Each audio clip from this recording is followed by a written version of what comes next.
the sealed ones. Chapter 2. The Blood of the Gate.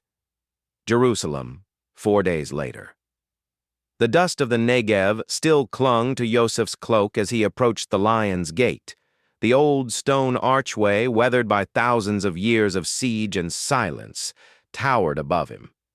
It stood like a sentinel, marking the threshold between the ancient and the unbearable. Jerusalem was not as he remembered it. The city had changed. Sirens howled in the background, drones buzzed in tight formation overhead, some bearing the insignia of the New World Coalition. Gone were the friendly banners of tourism and pilgrimage. Now there were digital surveillance screens, armed peacekeepers in black exo-armor, and loudspeakers warning of universal loyalty checkpoints. But even as Yosef stepped over blood-stained cobblestones, he felt no fear. The seal on his forehead, invisible to men but blazing to principalities, pulsed like a quiet fire. He couldn't explain it, but he could feel it shielding him. Like something ancient, something sovereign had claimed him as property of heaven. At the gate, a checkpoint had been set up. A holographic screen projected the image of the world president, Lucien Roman, a man who smiled with the charm of a serpent and the peace of a loaded weapon. Below his image flashed the words, "Show your mark. Submit your scan. Receive your ration." Yosef stepped forward. A young mother was ahead of him, trembling. A soldier demanded she scan her wrist. She hesitated. She whispered, "I believe in the Lamb." The soldier struck her. A loud crack. Blood spilled onto the stones. Yosef clenched his jaw. She did not scream.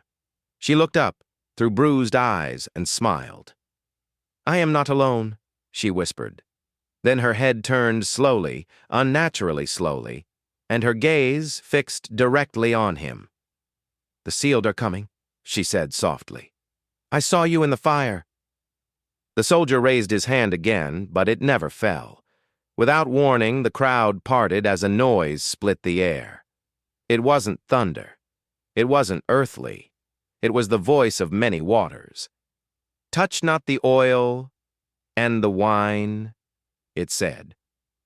Yosef stepped forward. The soldier stumbled backward. He looked at Yosef's forehead. There was nothing visible to the flesh.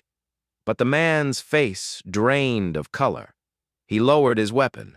Yosef reached down, lifted the woman, gently, and walked past the scanners. No alarm sounded. No eye of AI blinked. The machines simply paused, as if a higher authority had entered. Behind him, a hush fell. He turned only once, to face the stone walls. In red spray paint across the arch was a fresh symbol, not from Yosef's hand, but unmistakable. The Hebrew letter Tav, the ancient sign of a mark. It bled like fresh paint, or perhaps it was real blood.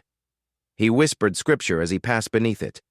"And the Lord said unto him, Go through the midst of the city, and set a mark upon the foreheads of the men that sigh and cry." Ezekiel 9:4. That day, 2 more men joined him. One from the tribe of Zebulun, the other from Naphtali. Neither spoke a word, but their foreheads burned with the same holy fire. 3 of 12,000 now walked the streets of Jerusalem, silent, marked, commissioned. The Lamb had begun to gather his army.